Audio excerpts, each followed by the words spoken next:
അങ്ങനെ നമ്മൾ കുറേ പേര് ചോദിച്ച റെസിപ്പിയാണ് കേട്ടോ, ഡോനറ്റിൻ്റെ റെസിപ്പി. അപ്പോൾ ഇന്ന് അത് തന്നെ ആക്കാമെന്ന് വിചാരിച്ചു. ഇനിയും ലേറ്റ് ആക്കി കഴിഞ്ഞാൽ അവരെന്നെ വീട്ടിൽ കയറി തല്ലും. അതുകൊണ്ട് നമുക്കിന്ന് ഡോനറ്റിൻ്റെ റെസിപ്പി തന്നെ നോക്കാം. പൊതുവേ ഡോനറ്റ് ഇഷ്ടമില്ലാത്ത ഞാൻ ഡോനറ്റ് കഴിക്കാൻ ഇഷ്ടപ്പെട്ട് തുടങ്ങിയത് വീട്ടിൽ തന്നെ സ്വന്തം ഉണ്ടാക്കി തുടങ്ങിയപ്പോഴാണ് കേട്ടോ. അപ്പോൾ അതിന് പ്രധാനമായിട്ടും നമ്മൾ വളരെ ശ്രദ്ധിക്കേണ്ട ഒരു കാര്യം ഈസ്റ്റ് എടുക്കുമ്പോഴാണ്. ഇത് ഇൻസ്റ്റൻറ്റ് ഡ്രൈ ഈസ്റ്റാണ്. ഇതുപോലത്തെ ട്രാൻസ്പെറൻറ്റ് ബോട്ടിലുള്ള ഈസ്റ്റ് തന്നെ വാങ്ങിക്കാൻ നോക്കുക. കാരണം ഈസ്റ്റ് നമ്മൾ എക്സ്പയറി ഡേറ്റ് ഒന്നും നോക്കിയിട്ടൊന്നും കാര്യമില്ല കേട്ടോ. അത് ഷോപ്പിൽ വെച്ച് ചില സമയത്ത് പെട്ടെന്ന് കേടായി പോകുന്നൊരു സംഭവമാണ്. ഇതുപോലത്തെ ബോക്സിൽ നമുക്ക് ഈസ്റ്റ് കിട്ടും. ഇതിൽ ഞാൻ വാങ്ങിച്ച സമയത്ത് എക്സ്പയറി ഡേറ്റ് ഒക്കെ നല്ലോണം പോലെ ഉണ്ട് കേട്ടോ. ഇനി ഒരുപാട് മാസം പിന്നെയും കിടക്കുന്നുണ്ട്. പക്ഷേ ഇതിനുള്ളിലത്തെ ഈസ്റ്റ് എന്ന് പറയുന്നത് കളറൊക്കെ മാറി ചീത്തയായി വന്നിട്ടുണ്ട്. അപ്പോൾ പിന്നെ നോക്കേണ്ടത് നമുക്കൊരു 2/3 കപ്പാണ് വേണ്ടത്. 2/3 എന്ന് പറയുന്ന സമയത്ത് 1/4 കപ്പിൽ നിന്ന് ഒരു 2 ടേബിൾ സ്പൂൺ അങ്ങ് എടുത്ത് മാറ്റി കളഞ്ഞാൽ ആയി. അപ്പോൾ ഇനി വേണ്ടത് ഇളം ചൂടുള്ള പാൽ. ഇളം ചൂടുള്ള പാൽ എന്ന് വെച്ചാൽ നന്ന ചൂട് പോകാൻ വേണ്ട, എന്നാൽ തൊട്ട് നോക്കുന്ന സമയത്ത് പൊള്ളാനും പാടില്ല. അത്തരത്തിലുള്ളൊരു പാലാണ് നമുക്ക് ആവശ്യം. അത് ഒഴിച്ചു വെച്ചിട്ടുണ്ട്. പിന്നെ നമുക്കിതിനകത്തോട്ട് ബാക്കിയുള്ള ഇൻഗ്രീഡിയൻസ് ഒക്കെ ഒന്ന് അളന്നെടുക്കാം.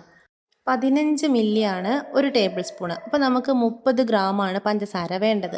അപ്പോൾ 2 തവണ നമ്മളത് അളന്നെടുക്കുമ്പോഴത്തേക്കും അത് 30 ഗ്രാം ഉണ്ടാവും. ഇതിപ്പോൾ ചിലപ്പോൾ ഇത്തിരി കൂടുതലുണ്ടാവും കേട്ടോ. കാരണം ഞാൻ മേൽഭാഗം അങ്ങനെ തട്ടിക്കളഞ്ഞില്ല, ജസ്റ്റ് ഇങ്ങനെ താഴ്ത്താക്കിയുള്ളൂ, അതുകൊണ്ടാണ്. അപ്പോൾ ഒരു 35 ഗ്രാം കുഴപ്പമില്ല, ഇരിക്കട്ടെ. അത് ഞാൻ ആ ഇളം ചൂടുള്ള പാലിലേക്ക് ഇട്ട് വെച്ചിട്ടുണ്ട്. ഇനി നമുക്ക് വേണ്ടത് 5 ഗ്രാം ഈസ്റ്റാണ്. ഈസ്റ്റ് എടുക്കുന്ന സമയത്ത് 1.5 ടീസ്പൂൺ ആവശ്യം വരും. കാരണം 1 ടീസ്പൂൺ ഞാൻ 5 മില്ലി ആണെങ്കിൽ കൂടി അത് നമ്മൾ ഡ്രൈ ഈസ്റ്റ് അളന്നെടുക്കുമ്പോൾ 3 ഗ്രാമേ ഉള്ളൂ. അതിനുശേഷം 1/2 ടീസ്പൂണും കൂടെ ചേർത്തപ്പോഴാണ് 5 ഗ്രാം പെർഫെക്റ്റ് ആയിട്ട് കിട്ടുന്നത്. ആ ഈസ്റ്റും കൂടെ ഞാൻ ഈ ഒരു പാലിലേക്ക് ഇട്ട് കൊടുക്കുന്നുണ്ട്. പാലിന് നല്ല ചൂടുണ്ടെന്നുണ്ടെങ്കിൽ ഈ ഈസ്റ്റ് എല്ലാം ചത്തുപോകും, ഇതിൻ്റെ വർക്കിംഗ് ഒന്നും നടക്കില്ല. ഇനി എന്തായാലും അത് നല്ല മിക്സ് ചെയ്തതിന് ശേഷം അത് മാറ്റി വെച്ചിട്ടുണ്ട് കേട്ടോ, ഫെർമെൻറ്റേഷൻ നടക്കാൻ വേണ്ടിയിട്ടാണ്. ഇനി നമുക്ക് വേണ്ടത് 3 കപ്പ് മൈദയാണ്. 3 കപ്പ് എന്ന് പറയുമ്പോൾ ഒരു 400-420 ആ ഒരു റേഞ്ചിനിടയ്ക്കുള്ള മൈദ മതി. അതിൽ കൂടി പോവണ്ട, അതിൽ കുറഞ്ഞും പോവണ്ട. 400 ഗ്രാം എടുത്താലും കുഴപ്പമില്ല, 420 എടുത്താലും കുഴപ്പമില്ല, അതിനിടയ്ക്ക് എടുത്താലും കുഴപ്പമില്ല. നമ്മൾ ഇതിനകത്തോട്ടൊരു 1/2 ടേബിൾ സ്പൂൺ പഞ്ചസാര കുറച്ചും കൂടെ ഈ ഫ്ലോറിലും ചേർത്ത് കൊടുത്തിട്ടുണ്ട് കേട്ടോ. പിന്നെ 1/2 ടീസ്പൂൺ ഉപ്പും കൂടെ ചേർത്ത് കൊടുത്തിട്ട് ഇനി ഇതൊന്ന് നന്നായിട്ട് മിക്സ് ചെയ്തെടുക്കാം. നല്ലപോലെ ഒന്ന് മിക്സ് ചെയ്യാം. പിന്നെ അതുപോലെ നമ്മൾ വേണമെന്നുണ്ടെങ്കിൽ മാത്രം വേറൊരു കാര്യം കൂടെ ചേർക്കാം കേട്ടോ. അത് ഇതിനൊരു പ്രത്യേക ഫ്ലേവർ തരും. അപ്പോൾ ഇതുപോലെ നട്മഗില്ലേ, ജാതിക്ക കുരു, അതിനകത്തുള്ള ഇങ്ങനത്തെ കുരു, അത് പൊട്ടിച്ച് കഴിഞ്ഞാൽ ഇതിനുള്ളിൽ ഇതുപോലത്തെ ഒരു കുരു ഉണ്ടാവും. അത് നമ്മൾ ജസ്റ്റ് ഇതിനകത്തോട്ട് ഗ്രേറ്റ് ചെയ്ത് തരുമ്പോൾ പ്രത്യേക ഒരു ഫ്ലേവർ കിട്ടും. അതും കൂടെ ചെയ്ത് ഫ്ലോർ അവിടെ മാറ്റി വെച്ചു. പിന്നെ ഒരു 15 മിനിറ്റ് കഴിഞ്ഞ് ഞാൻ ഈ മൂടി വെച്ച സാധനം തുറന്ന് നോക്കുമ്പോൾ അത് ഫെർമെൻറ്റേഷൻ നടന്നിട്ടുണ്ട്. ഇനി നമുക്കൊരു മീഡിയം സൈസ് മുട്ടയാണ് വേണ്ടത്. എല്ലാം റൂം ടെമ്പറേച്ചറാണ് കേട്ടോ. ആ ഓരോരോ കോഴിമുട്ട ഇതിൽ പൊട്ടിച്ചൊഴിച്ചതിന് ശേഷം നമ്മൾ മിക്സ് ചെയ്ത് വെക്കുക. അപ്പോൾ ഡ്രൈ ഇൻഗ്രീഡിയൻസും ആയി, വെറ്റ് ഇൻഗ്രീഡിയൻസും ആയി. ഇനിയാണ് മക്കളെ കഥ. ഇത് ഞാൻ ഇന്ന് ചെയ്യാൻ പോകുന്നത് റോസ്മാൻ്റെ 5 ലിറ്റർ സ്റ്റാൻഡ് മിക്സറിനകത്ത് ഇട്ടിട്ടാണ് കേട്ടോ. സാധാരണ ഞാനിത് കൈവച്ചെടുത്ത് കുഴക്കലൊക്കെയാണ്, അപ്പോൾ ടെൻഷൻ ഇല്ലായിരുന്നു. ഇത് ഞാൻ ജസ്റ്റ് ട്രൈ ചെയ്ത് നോക്കാൻ വിചാരിച്ചു. ഫ്ലോർ ഇട്ടതിന് ശേഷം നടുവിലൊരു കിണറൊക്കെ കുഴിച്ചതിന് ശേഷമാണ്. അപ്പോൾ സ്റ്റാൻഡ് മിക്സറിന് ഇതുപോലത്തെ വിസ്ക് ടൈപ്പ് ബ്ലേഡ് വരുന്നത് എഗ്ഗ് ബീറ്റ് ചെയ്യാനും, ഇതുപോലത്തെ ബ്ലേഡ് വരുന്നത് ഫ്ലോർ മിക്സ് ചെയ്യുക, അതായത് കാരറ്റ് ആൻഡ് ഡേറ്റ്സ് കേക്കൊക്കെ മിക്സ് ചെയ്യുക, അതിന്. ഇതാണ് നമുക്കിപ്പോൾ ആവശ്യമുള്ള ഹൂക്ക്. അപ്പോൾ ഇത് വെച്ചിട്ട് ഒന്ന് കുഴച്ച് നോക്കാം. കഴിഞ്ഞ ദിവസം ഞാൻ ഈ ഒരു റോസ്മാൻ്റെ സ്റ്റാൻഡ് മിക്സറിൻ്റെ വീഡിയോ ഇട്ടിരുന്നല്ലോ, അതിനുശേഷം എനിക്ക് ഇഷ്ടം പോലെ കമൻറ്റ് വന്നു. കുഴപ്പമൊന്നുമില്ല ചേച്ചി, ചെയ്ത് നോക്കൂ, അത് പ്രശ്നമൊന്നുമില്ല, ചെയ്യാൻ പറ്റും, കാരണം അതിങ്ങനെ ജർക്കിങ് ഉണ്ടെങ്കിലും കേടായി പോവില്ല എന്നൊക്കെ പറഞ്ഞിട്ടുള്ള മെസ്സേജ് വന്നു കേട്ടോ. പക്ഷെ അവരുടേതൊക്കെ 8 ലിറ്റർ ആണെന്നുള്ളത് പിന്നെയല്ലേ മനസ്സിലാവുന്നത്. ഇത് 5 ലിറ്റർ അല്ലേ. ഞാനിപ്പം ഇത് സ്പീഡിൽ കറങ്ങുന്നത് നോക്കണ്ട കേട്ടോ, അത് ഞാൻ വീഡിയോ സ്പീഡാക്കിയതാണേ. ഞാൻ 2ാമത്തെ സ്പീഡിലിട്ടിട്ടാണ് ഇത് കുഴച്ചുകൊണ്ടിരിക്കുന്നത്. പക്ഷേ എൻ്റെ പൊന്നു മക്കളെ, ഇതങ്ങോട്ട് വിറയ്ക്കാൻ തുടങ്ങി. ഇതിന് ഭയങ്കര വിറയൽ. അപ്പോൾ എന്തായാലും ജസ്റ്റ് ഒന്ന് മിക്സ് ആയതിന് ശേഷം ഞാനത് അവിടെ നിർത്തി വെച്ചിട്ട് ഒരു 40 ഗ്രാം അൺസാൾട്ടഡ് ബട്ടറും കൂടെ ചേർത്ത് കൊടുക്കുന്നുണ്ട്. അതൊന്ന് സോഫ്റ്റ് ആൻഡ് എന്താ പറയുക, നമുക്ക് കൈകാര്യം ചെയ്യാനുള്ള എളുപ്പത്തിനൊക്കെ വേണ്ടിയിട്ട് കുറച്ച് ബട്ടറും കൂടെ ചേർത്ത് കൊടുക്കുന്നുണ്ട്. 1 ടേബിൾ സ്പൂൺ 1.5 ടേബിൾ സ്പൂൺ മതി കേട്ടോ, അങ്ങനെ നോക്കിയാൽ മതി അളവ്. എന്നിട്ട് ഈ ഒരു സ്പീഡാണ് കറക്റ്റ്. പിന്നീടുള്ളതൊക്കെ ഞാനിങ്ങനെ ഫാസ്റ്റ് ആക്കുന്നതാണ്, വീഡിയോ ഫാസ്റ്റ് ആക്കുന്നത്. ഇത് കണ്ടോ, ഇതിൻ്റെ മേൽഭാഗമില്ലേ നമ്മളിങ്ങനെ പൊക്കി കൊടുക്കുന്നത്, ഇതിന് ഭയങ്കര വിറയലും പനിയൊക്കെ. ശരിക്കും ഞാൻ വിചാരിച്ചു ഈശ്വരാ ഇത് പൊട്ടിപ്പോവോ, കാരണം ഡോ കുറച്ച് ടൈറ്റായി വരുമ്പോഴത്തേക്കും ഇത് ഒന്നാകെ കുലുങ്ങി മറിഞ്ഞ് അതിൻ്റെ ആ ഒരു സിൽവർ കളർ കണ്ടില്ലേ ടോപ്പിൽ, അതും പിന്നെ ഈ ഒരു ബ്ലാക്കും തമ്മിൽ വിട്ടു പോരുന്ന പോലെയൊക്കെ എനിക്ക് തോന്നി. ശരിക്കും ഇത് കുഴച്ചെടുക്കുന്നവരെ ഞാൻ ശ്വാസം എടുത്തിട്ടില്ല കേട്ടോ. ഇതോടുകൂടി പണി നിർത്തേണ്ടി വരുമോ, ഇനി എനിക്ക് കേക്ക് ഉണ്ടാക്കാൻ പറ്റൂലേന്നൊക്കെ തോന്നിപ്പോയി. ഓക്കെ, അത് ഏകദേശം കുഴഞ്ഞ് വരുമ്പോഴത്തേക്കും ഞാനിവിടെ ഒരു ഡ്രൈ ആയിട്ടുള്ള ബൗളിൽ അത്യാവശ്യം ഒന്ന് ഓയിലൊക്കെ തേച്ച് സെറ്റാക്കി വെച്ചു. ഡോ എപ്പോഴാണ് കറക്റ്റായോ നോക്കുക, ഇതുപോലെ ഇങ്ങനെ വലിച്ചു നോക്കുമ്പോൾ കീറിപ്പോവാതെ കിട്ടും. നല്ല ഒരു എന്താ പറയുക സിൽക്കി ആയിട്ട് ഇങ്ങനെ കിട്ടും. അപ്പോഴാണ് അത് കറക്റ്റായി എന്ന് മനസ്സിലാവുക. ഇനി നമുക്ക് സമാധാനത്തോടെ ഞാനതിൽ നിന്ന് ഊരിയെടുത്തുണ്ട് കേട്ടോ. ഇനി ഇത് കൗണ്ടർ ടോപ്പിൽ ഇട്ടിട്ട് ഞാനിതൊരു എന്താ പറയുക പൊറോട്ടയ്ക്കൊക്കെ ബോൾ കുഴയ്ക്കൂലേ, അതുപോലെ ആക്കി ഈ ഒരു ബൗളിലിട്ടിട്ട് അത്യാവശ്യം ഓയിലും കൂടെ സ്പ്രെഡ് ചെയ്ത് കൊടുക്കുന്നുണ്ട് മേലെ. അതെന്തിനാന്ന് വെച്ചാൽ ഈസ്റ്റൊക്കെ ചേർക്കുന്നില്ല, ഇത് പെട്ടെന്ന് ഡ്രൈ ആയി പോവും, അപ്പോൾ പൊട്ടിപ്പോവും. അതിന് വേണ്ടിയിട്ട് ഈ ക്ലിംഗ് റാപ്പ് ആവശ്യമൊന്നുമില്ല, ഒരു നല്ല ടർക്കി തുണി ഇട്ടും പൊതിഞ്ഞാലും മതി. 1 മണിക്കൂർ കഴിഞ്ഞ് ഞാൻ വന്ന് നോക്കുമ്പോൾ ഇത് അത്രയ്ക്ക് അങ്ങോട്ട് പൊന്തിയില്ല. അപ്പം ഞാൻ 1 മണിക്കൂറും കൂടെ വെച്ച് അപ്പോൾ സെറ്റായി കേട്ടോ. ഒരു 2 മണിക്കൂറാണ് ഞാൻ വെച്ചത്. അത് ഓരോരോ അന്തരീക്ഷത്തിനനുസരിച്ച് മാറും കേട്ടോ. ചൂടുള്ള സ്ഥലത്തേക്ക് വെച്ച് കൊടുത്താൽ മതി. അപ്പോൾ ഇതാ 2 മണിക്കൂർ ആയപ്പോഴാണ്, സാധാരണ എനിക്ക് 1 മണിക്കൂർ ആകുമ്പോഴത്തേക്കും ഇതിങ്ങനെ ഡോ പൊങ്ങി കിട്ടാറുണ്ട്. അപ്പോൾ നമ്മളത് ജസ്റ്റ് ഒന്ന് പ്രസ് ചെയ്ത് അതിനകത്ത് ലെയറൊക്കെ കളഞ്ഞതിന് ശേഷം കൗണ്ടർ ടോപ്പിൽ അത്യാവശ്യം മൈദ ഡസ്റ്റ് ചെയ്തിട്ട് ഈ ഒരു ഇത് പരത്തി വെച്ചതിന് ശേഷം ചപ്പാത്തി റോളില്ലേ, ചപ്പാത്തി പരത്തുന്ന കോല് വെച്ചിട്ടൊന്ന് പരത്തി കൊടുക്കുന്നുണ്ട് കേട്ടോ. പരത്തി കൊടുക്കുമ്പോൾ നിങ്ങൾക്ക് കാണാൻ പറ്റുന്നുണ്ടാവും അതിനകത്തുള്ള എയർ ഇങ്ങനെ നീങ്ങി നീങ്ങി പോകുന്ന പോലെ.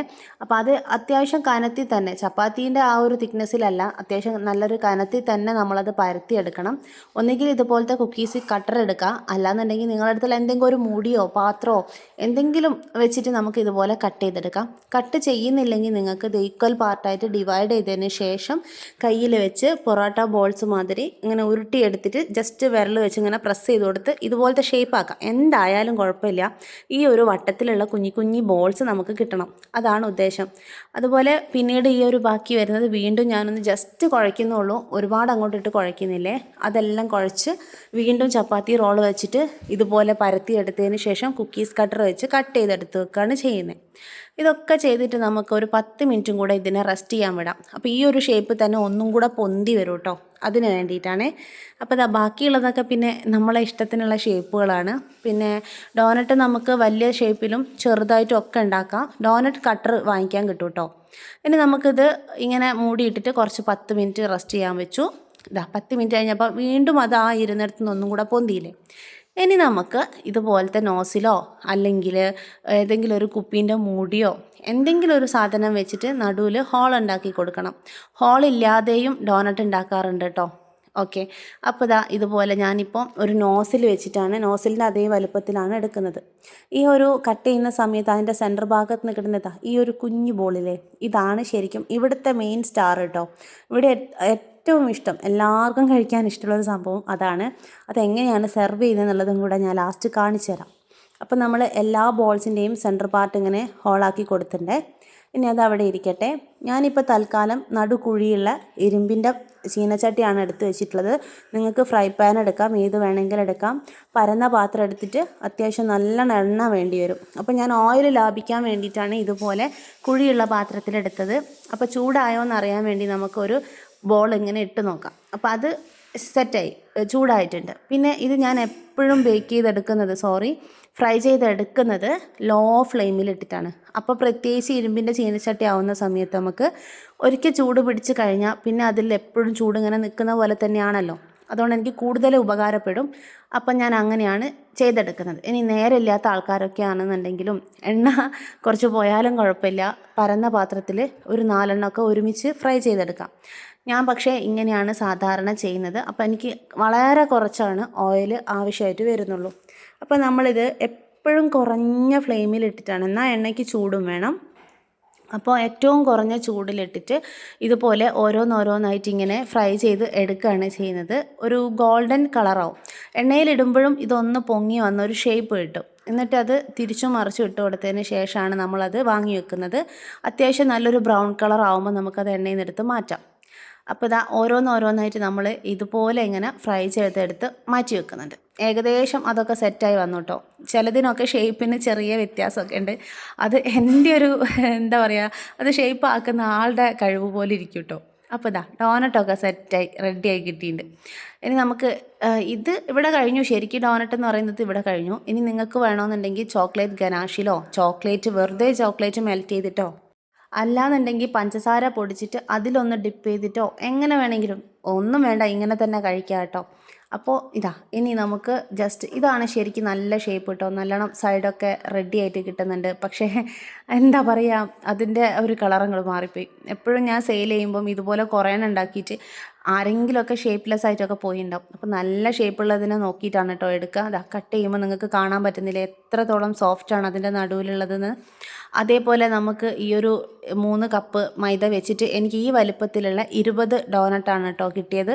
അതിനെ നമ്മൾ ഓരോന്നായിട്ടും ചോക്ലേറ്റിൽ ഡിപ്പ് ചെയ്തിട്ട് എടുക്കുകയാണ് ചെയ്യുക. നിങ്ങൾക്ക് ഇഷ്ടമുള്ള ഡിസൈനിൽ അത് ചെയ്യാൻ പറ്റും.